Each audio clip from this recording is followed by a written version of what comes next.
we live in a world and in a time where photography is all encompassing. Everybody is photographing things all the time. Yeah. Do you see your paintings as being a sort of antidote to that? Well, I do actually. And the funny thing is, they start to ironically become like photographs. But I do see it as an antidote. Most of what I do has happened through not using a photograph.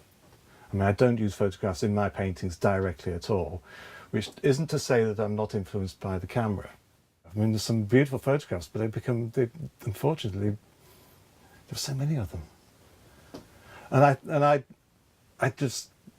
It's a degraded currency. Well, it is, isn't it? And I'd like to just... A lot of what I do is just to wander and look. Sometimes I deliberately...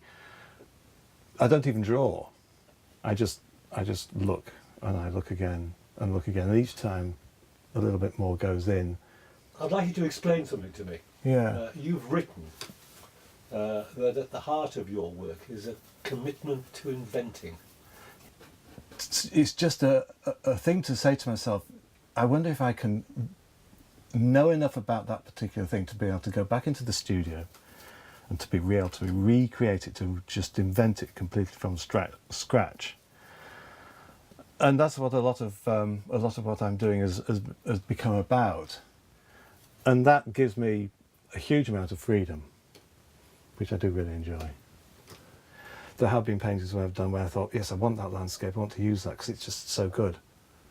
Like a lot of the landscape is, I mean, sometimes when I go out and I think, oh, this is fantastic, I want to just paint this. But as soon as I start to dislike it. Just, to me, it feels as though I'm not putting enough of myself in there. I've read somewhere that you said that you have a reluctant dedication to landscape painting. Now, why the reluctance? Well, it's so unfashionable. When I was, well, it still is really. It's a shame. It's the world of the perhaps not so gifted amateur. That is partly the problem, and I teach a lot of amateurs. I have taught a lot of amateurs, and I shouldn't be sort of. I'm not scathing of them at all. It's just the way they are treated and the way landscape is treated. But there's always in so many of your pictures there's a sense of humans. Oh yes, absolutely. Yeah, I like that idea. The landscapes that I like to produce, the landscapes I like to see, all need to have some reason. That small amount of human intrusion. One reviewer said of your pictures that what you've majestically managed to create is an English landscape lit by a continental sun. There's another worldly quality about it, which is one of the things which has made me so excited about the landscape.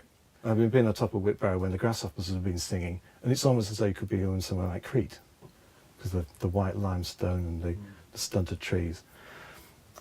And I found that sort of exoticism very interesting. I can't help but look at the world as kind of sacred, and it is a perfect ecology. And you do capture this balance between the natural and the man-made. Yeah. That, you know, we're all in this together. This is a working landscape. You know, yeah, that's right. Working landscapes are the meat and drink of our national parks. Yeah, exactly. Yeah. Do you know which path your painting is going to take from here on in? No, I don't actually. I never really know where it's going to go. Like each painting, I never really know where it's going to go. To me, it's like exploring an unknown place, because it's happening in front of me as I work. I just sit there and think about, a lot of what I do is just sit there and think, it's just sit there and look. So this painting here, behind me, did take 4 months, but a lot of it was just sitting there looking at it, sort of having almost like a private silent conversation with it, and then letting it tell me what it needed to go. They do sort of have a life of their own, and they sort of start to dictate. The landscape becomes so convincingly real, I feel as I'm a servant before the painting sometime. And I'm spending more time on work, so there's probably less being done, but the work that is being done, the paintings that are being produced, are, I hope, much more considered. because I've always had that idea that what I'm doing is the best I can do at that time, and I feel as though I'm learning every day. I mean, I have to sort of go out anywhere, and something will come to me, and I'll look at something else, and it's a bit more like that. These things, so the little bit more information just goes in there, so that I can come back into the studio. It's a bit more like that.